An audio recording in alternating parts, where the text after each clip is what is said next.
Hello hi नमस्कार मु फुडीगला आपको स्वागत करुच्ची मो यूट्यूब चैनल को। आज आम प्रस्तुत करवा ढाबा स्टाइल अंडा मसला। प्रथम प्रेसर रे पानी दे से मु 3टी अंडा दे प्रेसर रे 2टी सीटी मारिदबा। 2टी सीटी आसी सारिबा परे अंडा को बाहर करी अंडार खोलपा छड़ाई नबा। अंडार खोलपा छड़ाई नबा परे कड़ाई गरम करी से सरिष तेल दबा। तेल गरम हो सारिबा परे से अंडा पकाई दबा।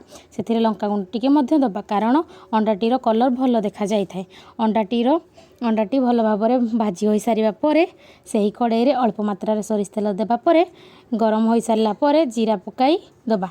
तापरे पियाज लंका पकाई देई भल भाव भाजी नबा। पियाज भल भाव भाजी हो सारा परे गोटे चामच लंका गुंड अदा रसुण पेस्ट हाफ चामच हलदी गुंड दे दबा। अल्प मात्रा रे पानी दे भल भाव कषि नबा। कषि नेला परे से टमाटो दे भल भाव भाजी नबा। भाजी हो सारा परे चिकेन मसला पकाई भल भाव मसला को कषि नबा। मसला भल भाव कषि हो सारा परे से अल्प मात्रा रे पानी दे फुटिया पाई दबा। से फुटी सारिबा परे पानी फुटी सारिबा परे से मटर पकाई किछि समय सिझिबा को छाड़ी दबा। मटर सिझी सारिबा परे कटा होइतिबा अंडा को पकाई सारिला परे से 2 मिनिट अंडा को कषि नबा।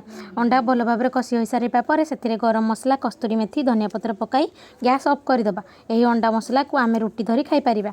यदि आपण मानको एही वीडियोटी भल लागिछि like share comment and subscribe कर दियंतु।